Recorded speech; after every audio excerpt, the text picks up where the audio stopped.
because I always know, like, I'm always like, you don't seem nervous at all, which is good. But there's people that we don't know or the big titles. You're like, hey, why would he or she be nervous? And they come in, they're like, I'm terribly nervous right now. I was like, this would take all the pressure away. You get all the do-overs you need, if ever. We're also, we call it I always said we're like the good guy podcast. So we're here to make people look good. We're not here to like expose the dark side of payments or anything crazy, right? So, it's not like, what's the scam? Like, no, we're not, unless you want to talk about it. But I think one of the things that'll probably be most interesting is to talk a little bit about that, because I won't name names, but like got hacked. I think they paid a ransom. They didn't turn over all the IP and stuff that they got. There's other gaming providers that have been hacked or held from ransom. A lot of the iGaming operators and us in payments, we see a ton of fraud like every day. It literally takes up a good part of my day just dealing with it. And I don't think what a lot of operators and equipment manufacturers realize is how much, how overmatched they are, right? Yeah. So they'll go on Reddit, they'll go on Twitter to look for scams, not realizing that on Signal and Telegram and the dark web, there's these very concerted and organized schemes to manipulate offers, new promotions. They'll find wrinkles in payment walls and other operators, and then they just hone in on it, man. And before you know it, you're chasing $500,000, $1 million in bad debt. So it's a huge problem, but it's not just payments. It's hitting everybody. Yeah. The difference is nobody really wants to talk about it. Yeah.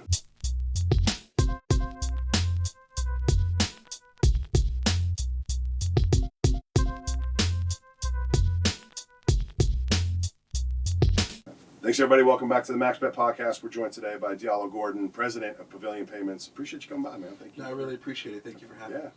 Payments is, it's very buzzworthy right now. A lot of people talking about it. It's, I'll get into some of the other words they're using, not always nice ones here later, but it does seem, outside looking in, like Pavilion specifically has had a lot of positive momentum. Seems like you're chasing a lot. I think I'm hearing a lot about the company. So your tenure, probably the last year or so, I probably should know the exact time, but like it seems like a lot of changes have. Like, what's been going on for you guys? What's driving all that? Yeah, quite a bit. So what we're doing is we typically see like our competitive vertical, like our oligopoly, as everybody kind of has the same thing. ATM, debit, credit, check product. Yeah. Brick and mortar, iGaming. What I think's changed the most is we've taken more of a customer-centric approach where we're sitting down with operators and talking about the things that other payments companies are otherwise afraid to talk about, like cashless. Is it really the right thing to do at this time? Is cash going to really get off the floor? Is there a way that you can make it truly frictionless? Things like that. Other products that we're looking to do are things that aren't meant for customer-facing guests, but actually back of house and hospitality, which we see a huge need for as well. And then on our iGaming side, we're looking at things for like product differentiation. So if you're inside of a iGaming wallet, let's say it's a sportsbook operator, and you've got multiple ways to get money into a wallet and multiple ways to get money out of a wallet, what types of products can we build that makes you want to use the Pavilion product to do so? And that's typically through incenting and marketing. So putting some innovation around the choice and how money goes in and out of a wallet. Interesting. Yes, you're really dialing into some of these like really specific areas, solving customer problems. One of the things you said right off the hop was these other companies are afraid to talk about, or they're maybe reluctant. Sure. Is it, and the first thing you said was cashless. Is it just the idea that if we go to cashless, we might lose all these revenue streams, or what makes them nervous or reticent? Like, why the hesitation for them to jump into that? I mean, there's a lot. We could probably take up the whole show on that. Yeah. But I'll give you 3 to 5. Cool. Yeah. Okay. So first is you got to prove the ROI, right? So if it's very expensive up front, it takes a lot to change, pull up carpet, pull up Walker Duck, go out and buy servers and licenses and upgrade slot machines. So if it's very, very heavy coming in the door, you're kind of already behind the 8 ball when it comes to proving out the ROI. Mm-hmm. The other thing is that I think a lot of payment providers are nervous about talking with and collaborating with the equipment manufacturers, the IGTs, the Aristocrats, the Konamis, and the Light Wonders. I disagree with that. You should be able to have a straight-on conversation. But I think the reason why there's a little bit of nervousness there is that in some instances, we're more competitive than we think. Yeah. Right? So a lot of people try to separate those two, but when it comes to cashless, it gets really, really, it gets really, really cloudy. Interesting. The other is like the patron experience, the customer experience. I mean, if it's a pain in the ass, they're not going to want to do it, right? And if they're not going to want to do it, then it basically views a very negative customer experience, and you don't want that, right? You don't want that to happen. There's a few critical things that you got to get right. You got to get money into the door, so cash at the floor is important. Customer acquisition, all the money that it took to bring that person in the door, if they have a negative experience, then it's just it's just not going to work. So those are the types of things that we look at. But honestly, call it like midpoint of the year, some work that we're doing with Apple to truly make this a frictionless experience. And as a service provider, especially when it comes to cashless, I want to be invisible. I don't want them to even know that I'm there. I just want people to have the same experience that they would have at a Starbucks or a Jimmy John's or a point of sale that they're in a restaurant where they tap and go. That's exactly what I want. But still do that in a safe, compliant way. And that's the calculus that we've been working on. Yeah, that's so relatable. I laugh because I'm hearing you, and all I hear is like my background as an offensive lineman. Like, if you know my name, I'm horrible, right? Because you only get mad. Penalty, this idiot, what is he doing? Payments provider, same thing. Like, I don't know who's taking my. I gave my money, I tapped but to pay, and I got my thing. That was it. Yeah. All of a sudden, it's not. Now I'm looking at the point of sale. What's this point of sale company? What's this Pavilion logo on the screen? It's like, no, that's smooth. That's seamless now. We're good. Yeah, it's so funny. The dynamic's interesting because if you're like an aristocrat or a light wonder, and you introduce a premium product, and the machine that wins through the roof, people love it. There's never a seat, in the house. You want your name, out there. In payments, if your name is out there, it's probably not a good thing. Yeah. If you're having outages, or there's some big scam going on, and so for us, we're kind of conditioned. You're exactly right to be blocking and tackling, but we're not even the tackle. Yeah. We're more the guard. Yeah. Guard center. Just anonymous grunts in the middle, making it all happen. Yeah, very relatable. It's so funny. What? So you mentioned the mid-year tease a little bit, and the Apple price. Is that what we're talking about? Like this, and is it Apple Pay that you're working through, or is it too soon to talk about? A little too soon, but I'll just say we're working with Apple, and we're looking to work with other alternate payment providers to have a more seamless experience, but to also make it really, really clean for the equipment manufacturers to work with us. So I'll give you an example. Some products. Instead of the normal bill and ticket meters that usually step when you put a bill or a ticket into a machine, they're using free play to award cashless, if you will. And that could present some challenges on the balancing and reconciliation, accounting, but also some things that a lot of operators really don't think about. So I'll give you an example. If you're using one of our standard kiosks, or you're using an ATM, and it's supposed to dispense $300, but you get $200, so you're short $100. Yeah. There's a process to follow where, hey, I didn't get my $100. The casino says call your bank. You call your bank. The bank works with us, the provider, and says, yep, you got approved for $300, only $200 dispense. Pay her the $100, right? That's how it works. Well, when you introduce cashless, and you're talking about free play in those meters. If someone from Wells Fargo or Bank of America calls a provider and says, hey, I've got this patron that says, they didn't get their $100. You say, oh, wait a minute, I got to go pull these reports. And, oh, yeah, that came up as free play, but it starts to get real convoluted. So then you have what's called chargeback risk or friendly fraud, right? So someone did a transaction at a slot machine utilizing the free play meters to deliver that experience. For whatever reason, maybe they lost and they want to get that money back. If they file a Reg E, it's really hard with their bank. It's really hard to fight that. So in certain instances, that's friendly fraud where that patron will get that money back. And that's bad, right? Punishes the operator, punishes us. Much the same if there's a mistake and it's a genuine mistake. And instead of looking at just the traditional meters and the blocking and tackling of gaming, you got to discern what's free play, what's not. Then there's actually people who were harmed, but it's going to be hard to get them their money back. So the approach that we took is it was hard, but just because it's hard, it was hard doesn't mean that we weren't going to do it, right? Yeah. It's to work to figure out how to do it the right way. Yeah, I didn't realize that's how they were working that. Some of them do. I mean, not all. It's in certain scenarios, because that does seem like it would be a mess just from an accounting perspective. Because if you got, I mean, maybe there's a mechanism behind the first layer of just free play to know this is free play cashless versus free play truly earned promotional free play. But yeah, it just seems like anytime you're funneling money into a bucket that's mislabeled, it just seems like a problem. Right? Exactly. To just build the highway, or however you want to call it, the pipeline of this is your cashless spend, it sounds like it's a pain, but doing it right kind of saves everybody. Yeah. Yeah, it's funny to never think of it. You mentioned something determined there that I just want to make sure I heard right. Did you say Reg 8? Is that the... Reg E. So Reg in banking, if you have a dispute, that there's a customer dispute between a merchant and an individual patron, there's a process that has to be followed to be able to make that customer whole and to investigate to say whether or not this happened or it didn't. So a lot of payments companies will have an entire settlement group that will work with the various banks to make sure that customers are made whole. Yeah, and that's wild. Okay, cool. Yeah, I just want to, because I'm like, sometimes we buzz through these terms and I'm like, let me make sure I heard that right, because people listening are like, what is that? Yeah. Anyway, so then you mentioned friendly fraud. Okay, so that's, we're just going to pretend they're it's accidental, they put you over. How big is the dark side risk in payments, right? Like, is that a big part of your time? Like, how much is, because I feel like nowadays, and, we had somebody on earlier that talked about cybersecurity, and they're always out to get you, or they're trying. Like, is that true here, too? Is that, like... I don't think that's enough. Okay. What that person said, they're always trying to get you. They're always trying to get you. They're current. They're organized. They're methodical. They're pragmatic. They share information.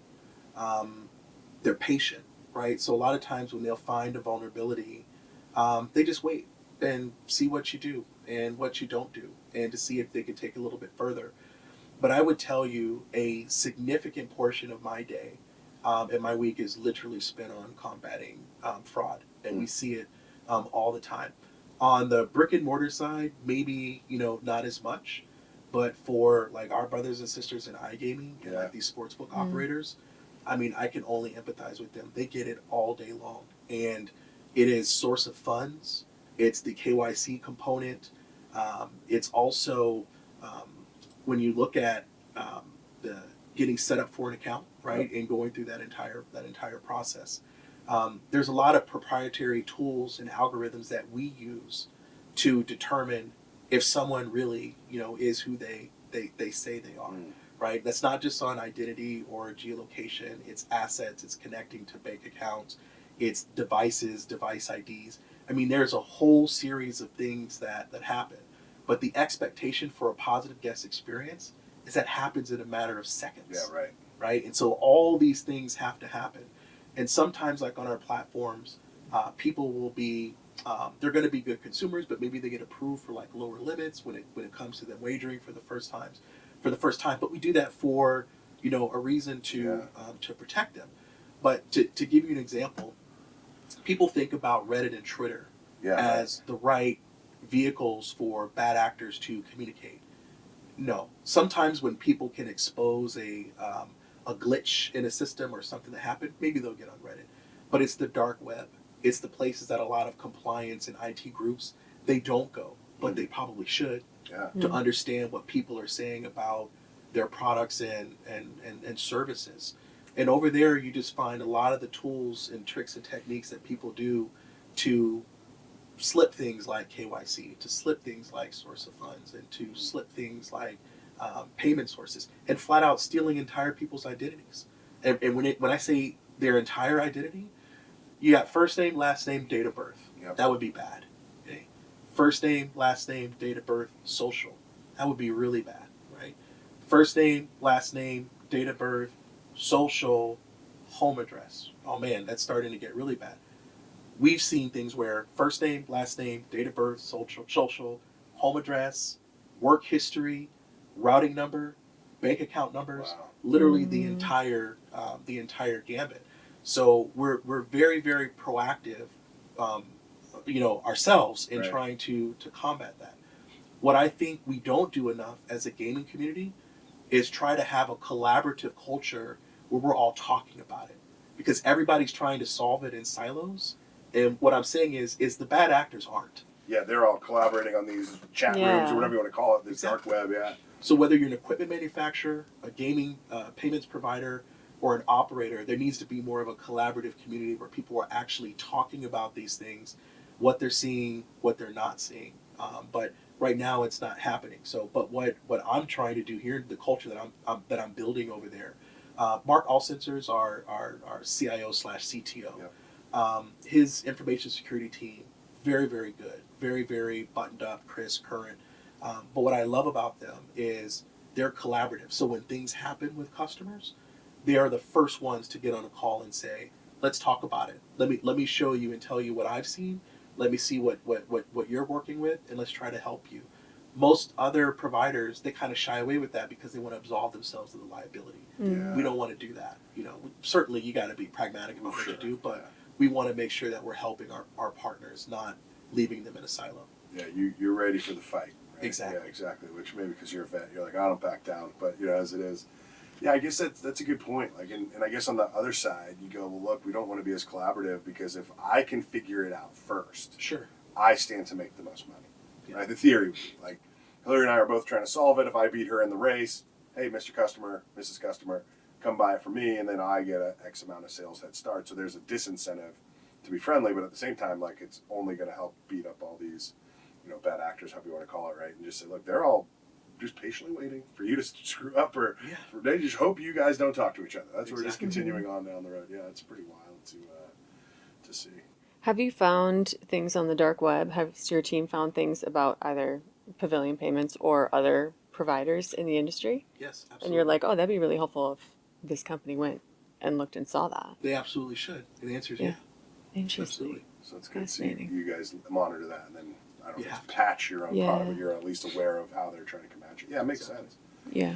Are there customers out there, and you know whether you can say their names or not, that are doing it right, that are folks you're going, okay, these guys or girls, this customer is leveraging technology that you're providing, they're kind of bringing people to the table, like, and if they are, like, what are they doing? Like, what can people learn maybe from the best adopters, the early adopters of this technology? Like, because my assumption is, just listening to all the kind of the literature, the dialogue about payments, everyone's behind, right? Like, what you guys could do for a customer, most customers aren't taking advantage of, is the way I'm going to say that, right? So there's more technology than they're using for the most part.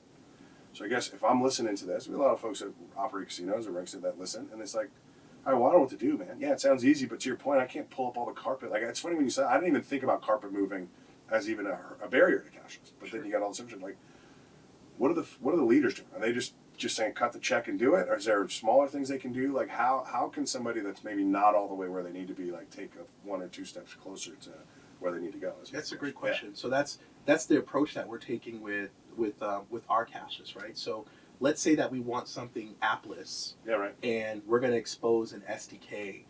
We want to talk with customers about that, because if they have their own, let's say, mobile app or their own strategy, it's a really terrible experience if I want to introduce cashless, but then it's going to take 5 different apps to do it. Yeah, right. So it goes back to my original point, is that we want to be invisible, right? And so we have this app list, this app click, or this SDK where we'll expose to operators so that they can bring in alternate payments into their ecosystem.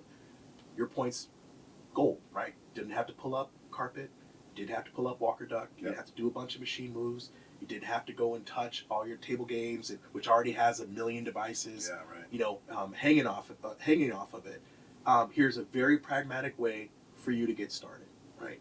But not try to be all things to everyone. Not, okay, but there's a loyalty component too, and you're gonna have this, and then there's these things as well, and you're gonna have that. So we feel like the way that we're doing it is, you can still have your same payment provider, you can have a different loyalty provider, but if you want to put your toe in the water, that's right up our alley, right? We're game for something like that. And then if we have a chance, I'm certainly a capitalist too. If we have a chance to come behind that and start to sell other products and services, then so be it, if the opportunity presents itself. But you want to give customers options. And when you try to kind of be all things to all people and provide literally everything under the sun, it's really hard to do that. It's really hard to keep promises. So it's actually thinking about how we delight our customers in a very modularized way, right? So if there's certain things that we want to introduce, like, hey, you're happy with this, you're happy with that, that's fine. So that's the approach that we've been taking. Interesting. Yeah, it sounds like the right way. So you said something though. So you said if you're happy with this payments provider, Sure. but you can still work with us because I assume, Pavilion Payments. How does that differentiate? I guess are you saying like you mentioned at least 6 or 8 things that you could do in terms of your various products? You're saying, look, they also have some of these. If you like their 4 modules here, you could use our other 4. Is that what you meant? Or like, Exactly. got it. Okay, so you play well with others. That's the way to say it. So I'll give you an example. Yeah. Like at MGM, their core cash access provider is Every Payments. And that relationship's been around for a long time. Yeah. Very large, both strip and regional property base. A lot of investment back and forth between the parties, but they utilize our check product, like being able to do money movement via ACH, and we have different products like what we call Choice 4, right? So if I want to move a larger amount of money in, and I want that cash in my hand because I want to go play baccarat, I have an option where I can settle that money in a week, I could settle that money in 2 weeks, I could settle that money in 3 weeks, and I'll even float them a month, 4 weeks, where I'm on the hook. I'm guaranteeing or warranting that check transaction. Pavilion Got is. it. Okay. We're taking on that risk and liability, whether that's bad debt, whatever that is. But the patron, basically pulled out 10 grand, and they've got what we call Choice 4 weeks to settle on that transaction. So there may be certain things from a core service standpoint where they're happy with their current provider, but we may provide something a little bit more nuanced that brings cash to the floor. And then within that same ecosystem, there may be other products and services that we have that we offer that they may enjoy. But for the most part, most casinos, they're pretty buttoned up on their payments, and typically there's exclusivity clauses and this, that, and the other. But most of those agreements are pretty buttoned up on what we can and cannot do. But there's always going to be scenarios where we've got to play in the sandbox. Some people will have one core service provider, but then maybe back of house they have cage dispensers or cash recyclers or other types of services that are from competitors that customers like, yeah, you know what, I'd love for you to do everything, but I'm gonna keep 1, 2, and 3, and that works too. Plus, maybe the big powerhouse isn't really looking to do all that other stuff anyway. So like, just give me what I want and then play exactly. A la carte selection. Where do you think the industry is going wrong as far as like missteps? Obviously, this is a huge problem. What are people doing wrong? Let's talk iGaming first. Sure. So with iGaming, when you democratize how you get money into a wallet, there's so many different options, and different people want to do that. You want to be able to provide lots of, call it, paths into the wallet, because you want as much cash as possible available to wager. So whether that's a Visa or MasterCard, like a debit product, whether it's ACH or warranted product, if there's alternative payments like PayPal, Venmo, Apple Pay, there's a myriad of ways to get money into a wallet. And inherently you would think that, well, I want to have a myriad of ways to get money out of the wallet. Yeah. And sometimes that's for fraud or other reasons. But other times it's things that the edge cases nobody really talks about, like, well, maybe I brought in wallet a certain way, but the reason why I don't want to go in directly to my bank account is I don't want someone to know that I won this $5,000 parlay. Sound like a married guy. Yeah, Okay. exactly. That's okay. I got it. Say that. Right. Yeah. I'm Like, not secretive about it, but I understand it. Yeah, I'm going to get ice, I'm going to get water, but they're really putting in a parlay. Right. Yeah, right? sure. But that's expensive, because when you move money in, it costs, and when you egress, when you move money out, it costs just as much. And I think that hurts and depresses the margins on a lot of the iGaming operators.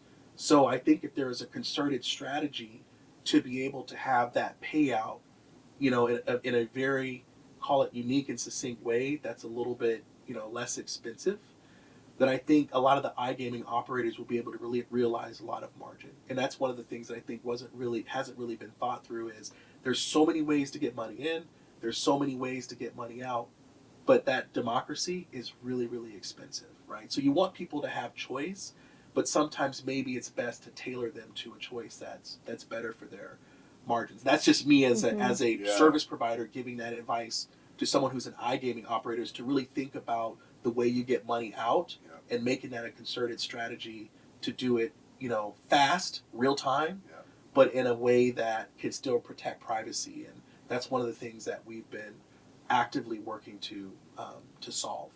And how do you do that?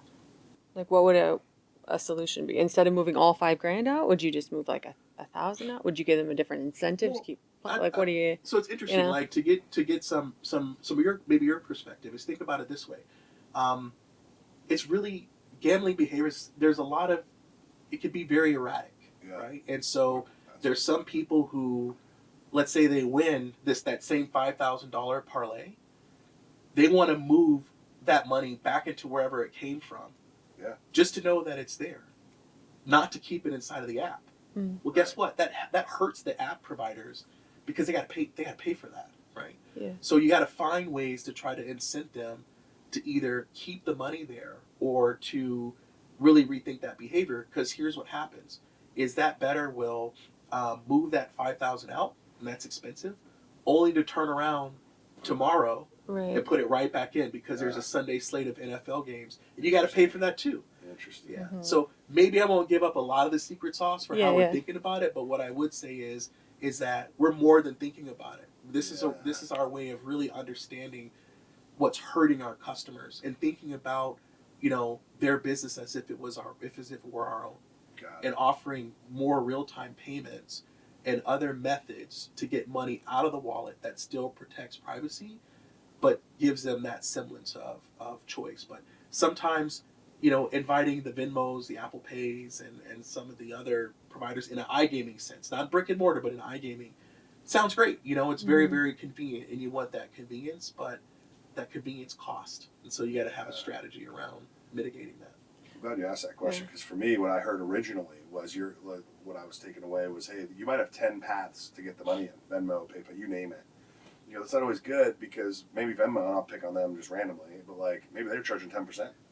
And that's a lot of money, where the bank charges 1%. I don't know the numbers I'm making them up. But that's obviously not beneficial, right? And so if you're a casino, it sounds like offering that variety is good, but in reality, if you just took that line away, I'm guessing that gambler will figure out, all right, I'll just do it this way. I don't need 10, maybe I need 5, right? But what I'm hearing you say is actually, maybe there's some of that, but it's actually more about, no, we just got to stop them from moving in and out all the time. Sure. Because, to your point, I do it in land base. I laugh. I was with the Swiss guys in here not too long ago. My buddies, we gamble. If I win, I always take the Tito, cash it, put the stake back in my pocket, and then the rest I'm gambling with. So now I'm even. And that's the behavior you're probably describing online. Same thing. If I won a parlay and I started with 500, I won $5,000. I'm probably more the guy that's going to, let me put my 500 back. Maybe not the whole thing. But now I just charge the casino money for moving that money. I started my 500, great. But now they've paid whatever percentage on that. And I do that every time I win or lose, or every time. It's I can only imagine that adding up for the same money. It's not like it's new money. Yeah. It's just the same money going back and forth. I never would have thought of that. It's pretty wild to see it as, cost of business. Yeah, and I'm sure some of those options could be responsible gaming as well. You don't have to spend it right now, but we'll keep it for you for a week or a couple days or 24 hours, whatever. You're right, though. You're right. And that's another area where I feel there's a lot of opportunity for the equipment manufacturers, the payments providers, and the operators to collaborate and work together is on responsible gaming. So when someone opts out and says, hey, I'm raising my hand and I need help. Because growing up in this industry, I've seen some really, really sad stuff for, people getting divorced, people losing houses, people getting their cars repossessed. We don't really talk about that stuff as enough. But this is something where within our competitive group, I would be happy to share information with a Fabi Cash, an NRT, an Every, a Dytronics, hey, this person opted out on our platform, and I want to make sure that you know it, because when they go next door, that's a disparate cash access provider. It's a disparate casino system, provider. But it's something that we should really be talking more about that I think that we don't. Yeah. Yeah, that's pretty interesting. Yeah, because then you would be able to say, hey, they figured out they had enough here with, let's say, Pavilion / Light & Wonder. But then they went across the street and they had Aristocrat and NRT. You didn't, Mhm. nothing you can do. know. So they're not doing anything wrong either. They're just like, this person just didn't opt out twice. So they're, I don't know if it's an addiction, but their bug got the best of them at the second place, and now they're in the hole, right? Whereas you could have potentially stopped that. Sure. Yeah, actually, maybe that's the answer. But I was going to ask this: is like if you could set up a collaborative environment, right, where you got the, like, let's say the system providers, maybe mostly, and everybody together, like, what would be the first problem you tackle? Is it responsible gaming, or is it just trying to work better to make it more seamless? Like, what would be the kind of first benefit of collaboration? Yeah, I think it's that. I think it's working to have like a more seamless, experience. So, I mean, I got out of the systems business a long time ago. I actually worked at Aristocrat for quite some time in system service and professional services, technical training, account management. And I would think as they start to modernize their system, because a lot of the legacy systems, the core architecture behind them, they haven't changed for like 20, 25 years, right? They've been using a lot of the same older, technology. And it takes a really long time to turn that battleship around. Sure. But I think when they embrace a more modern web framework, then we could start to do things like, hey, there's a Pavilion SDK. Oh, who's your payment provider? It's they have an SDK. Who's your payment provider? It's NRT. Oh, they have an SDK. Where a lot of the integrations become a lot easier. Because what happens is as you go along your customer journey and you purchase a system, an operator purchases a system, the half-life of that is changing, but typically about 5 years, maybe 5 to 8 years, and some keep them longer than others. A lot of the mainstays will keep them longer than others. But every year, a lot of those system providers are afforded an upgrade if they're part of their maintenance program. Yeah, right. And when you upgrade that system, a lot of those connections to third parties and associated equipment providers, they break, right? But I think the more modern framework is there, we can provide a better customer journey and better experience by having more modern web tools that make us, again, more invisible. It gives the casino what they want. Like, I want your system, and that's who I pick to be my payment provider. Nobody should be getting nosebleeds doing the installs. It's a waste of time. Nobody has time for that shit. Upgrade should be good. Exactly. Right? Like, yeah, it's funny as you're talking, I'm thinking about Salesforce, right? Because, like, for example, I use Salesforce in a lot of different organizations. We upgrade all the time. Used a lot of third parties. Surprisingly, they never break with the upgrades. Like now I'm assuming behind the scenes, Salesforce is going, hey, Pavilion, FYI, we're doing this upgrade, so your team has time to adjust so that when it clicks, everybody's on board. But like, we're not doing that in gaming. You work at risk, I'll pick on them for half a second. It's like, they just did a big upgrade, and it's great. And it's like, oh, we didn't tell every. So now everybody's like, oh, it is great, but I need 3 months to catch up or however long, right? And so there's a window where it's like, well, it's not us, it's them. But that'd be good, solve some of those problems. Yeah. So you mentioned iGaming. What about land-based when it comes to what they're doing wrong or what they can improve on? Is it just that? Is it the systems? No, I think certainly cashless. Like we've already talked quite a bit about cashless. The other thing I would say about land-based is the infrastructure. So that's why we've really had to think through with our cashless strategy how to remove as many distractions and technological hurdles out of the value chain, right? So having to run all new wire, obtain all these licenses, having to make all these infrastructure changes, those are just super, super expensive. But that coincides with not having good cell service on the floor or good Wi-Fi on the floor. So I think a lot of the operators are working to improve infrastructure, and with the improvement of that infrastructure, we're able to bring in, call it slicker tools to help them realize, what they need. The other thing that I would say is, I think for like land-based and brick and mortar, is in our vertical, and I'm just being specific to payments, we have to be more customer centric.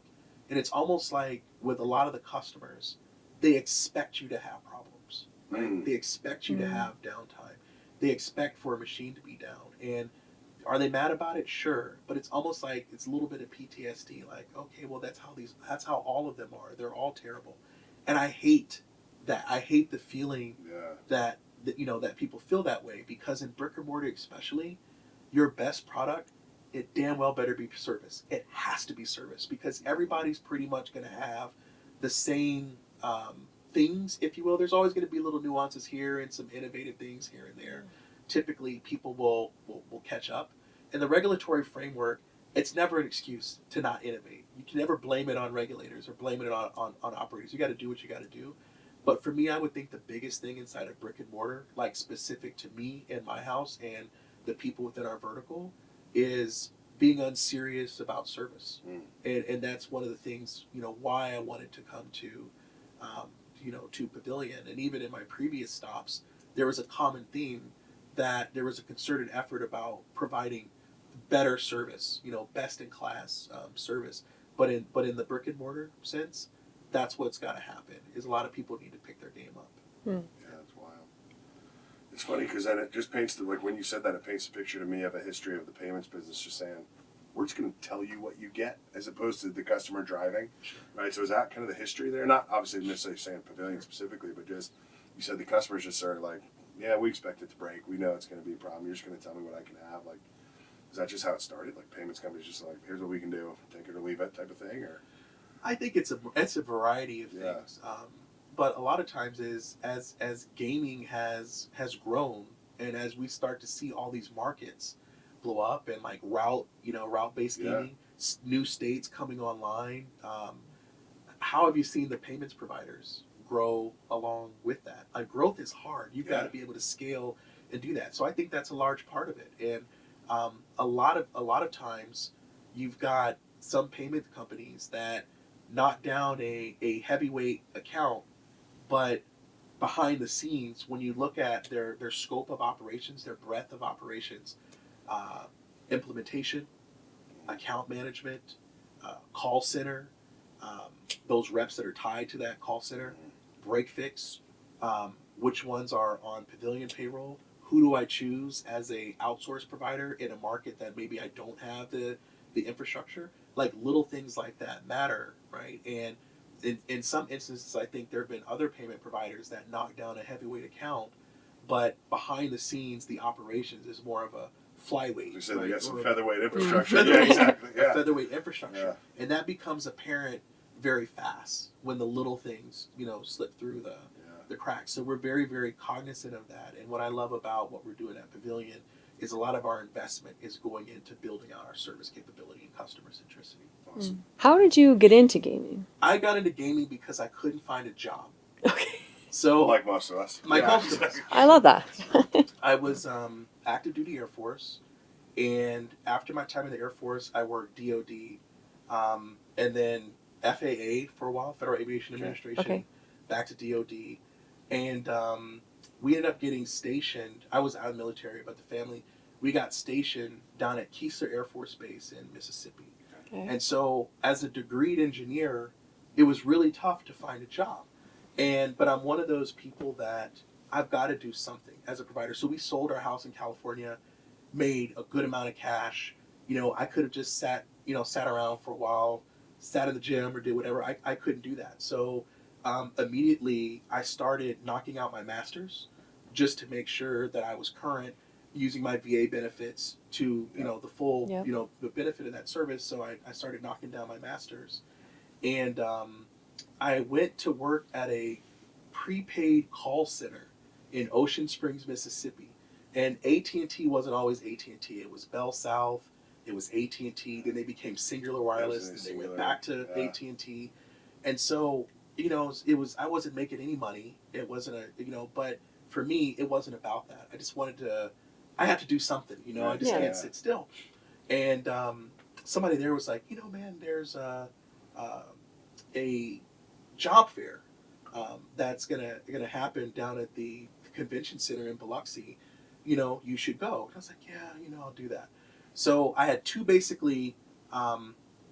things that were sitting there. I could have gone back into the military, and the job that was offered to me was called the Hurricane Hunters, and that's a C-130 unit that's based in Biloxi. See where there's a helicopter? No, you literally fly into the middle of Category 5 planes. Yeah, okay. hurricanes to do a lot of testing, atmosphere, pressure, force, strain, this, that, and the other. Or go to this job fair and let's just, maybe you need to get out of defense and don't put yourself in that corner. So there was a lab director there for the Mississippi Gaming Commission. And he's like, hey man, if you can work on jets, you can work on a slot machine, And so I went to work for the Mississippi Gaming Commission. I cherished that opportunity. I learned a ton. I learned games. I learned systems. I understood the regulatory framework, people getting licensed, people not getting licensed, some of the boneheaded things people do. Also, a lot of the scams. At the time, they were transitioning from coin to Tito tickets. People would put like cutting boards inside of the bottom where coin would come through the coin hoppers. They would try to trick coin comparators to. So I saw a lot of the ins and outs, but I learned a ton. But pay was you getting paid once a month, and that was a little bit low. And then from there, I went to Aristocrat, and project manager, director, went to every payments, vice president, senior vice president, executive vice president. I went off on my own, did a startup, sold that startup, sold a license to the code to a major gaming manufacturer, to going back into executive management as a CEO at Passport, to coming over as the president at Pavilion, where I'm working in private equity. And that's just something like in my career arc that I'm really, really excited about is how to be very, very aggressive about building a business. So literally, I got into gaming because I couldn't find a job in Mississippi, but it's the best thing that ever happened to me. I never thought that me and my family would be so blessed. So it seems like it all really worked out for you. But the question I have is, do you ever regret not flying a jet into a hurricane? Because that seems like a C-130. Those are the big ones. Yeah, I'm not. That's what I'm like. I know it sounded big, but like, no, man, I'm good. Yeah, I'm not a daredevil personally, so I didn't know if you're like, I just missed the adrenaline rush of flying straight into a Cat 5 hurricane in some jet. No, I think I would have picked the gaming job fair as well. I mean, sounds right. Too. But like, I just, some people are built different. I didn't serve. I don't know. I don't have whatever that is. Right? Where were you tackling at? UNLV here in town. So you happy with Mullen coming up? I love Mullen. Yeah, Mullen's good. We got, weirdly, worked out the former Raiders D coordinators, our D coordinator right now, Paul Gunther. So because our original guy had some issues.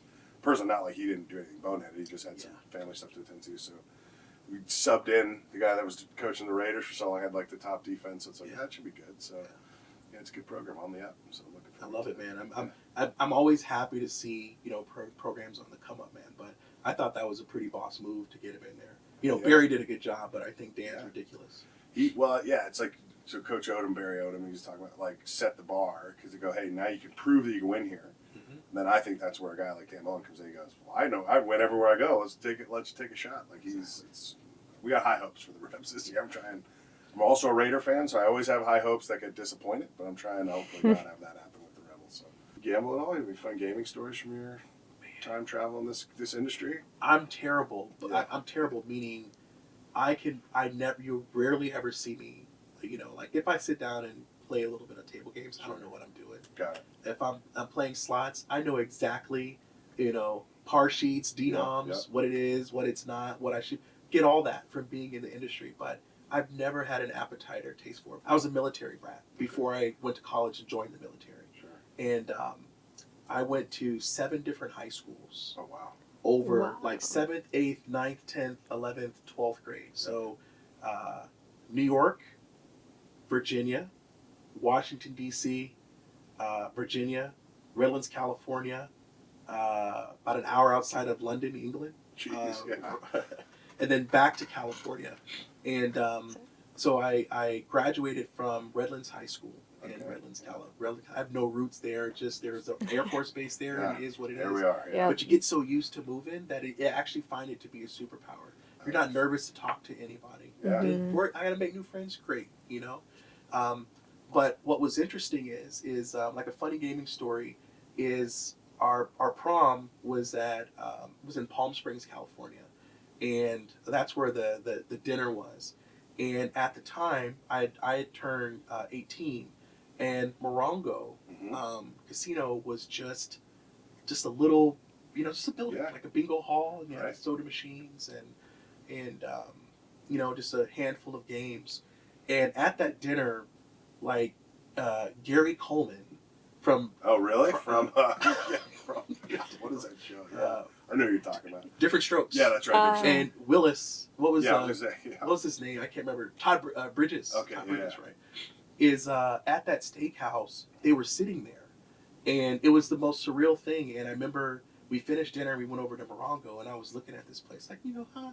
And then, my previous company was Passport Technology, and Morongo is one of their amazing customers. And if you go inside of Morongo, it's just a beautiful experience. And it was very. I remember as CEO at the time when I was CEO of Passport, I was sitting in this meeting, and it just hit me that I don't know, however long ago, 30 plus years, I'm in a steakhouse looking at Arnold and Willis Drummond, going to try to put a couple pennies, at the Morongo, which was, just kind of, building up to the gravity of it hitting you that you're sitting around the table with these executives. It just lets you know not just how small gaming is, but you just never know. And I remember telling them at that meeting how much it meant to me, their growth, and how their journey as a tribal operator, how happy I was for them to see this beautiful resort, sitting there in Palm Springs. So that's awesome. Yeah. I live in Palm Springs, so I've been to Morongo before. Did you it's see very the growth? beautiful. How the growth happened? No, I wasn't there long enough. I've only been there for 4 years, but She looks at me because she's a Broncos fan, so anytime the Raiders come up, she's like, sorry for you, pal. that's too bad. They wish they had Brock Bowers on that's that right. field. That's the guy. They do. That's our guy. Yeah, exactly. Yeah. Oh, man, this has been fun. Last thing, so call someone out. Who do you think should come and sit in your chair? You've been great, by the way. Thank you so much. Appreciate you doing this, but we don't know all the cool people. That's what we always say. We don't know all the interesting people. So, who do you think would do well sitting there? I think Peter Arcero. Yeah. And Peter might be mad at me for this, but look, man, I think UNLV alum. Yep. But what I really like is his mind behind how ambition and growth has to, there's got to be a plan, and the strategy that Yamava and the San Manuel tribe, like what they're doing, it's insane, and that's another one where, right around the corner from Morongo as a teenager, I remember, Samuel, before they even had a hotel, and they were growing as well, and over 7,000 slots, a hotel tower. They got the palms, and to see their arc as well has been super impressive. But I love his mind around strategy and the guest experience.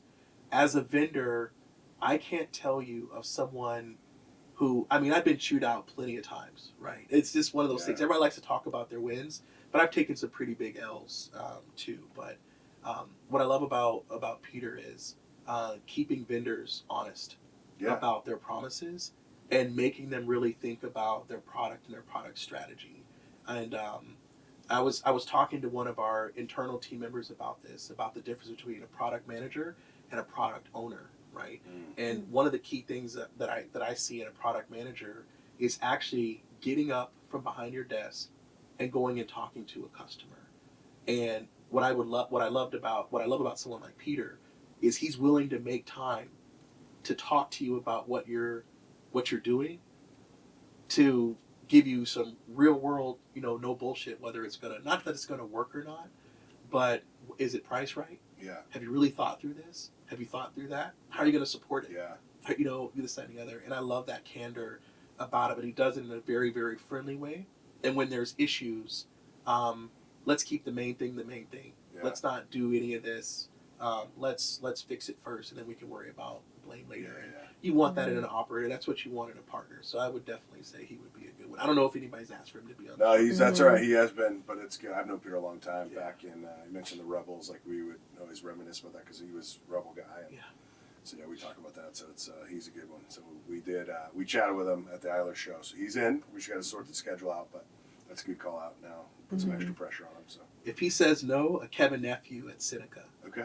So Seneca is one of our partners, and I spent the majority of my life. So even with all that movement, like in the upstate New York area, just the product that they built out there is insane. It's amazing. I don't know if he's ever been on the show, but he hasn't. No, he hasn't. I don't think Peter will say no, but we'll take Kevin anyway as a bonus. That's a Yeah. that's a good throw in. So no, that's perfect. But cool. Yeah, like I said, thanks for coming by. This has been awesome. And, Thank you. Yeah, cheers, man. Appreciate Yeah. you. Thanks so much for coming. Cool. Just like that. All right, we're done. Good. Yeah, I thought so. Great. All right. Thank you. How'd you feel? Good.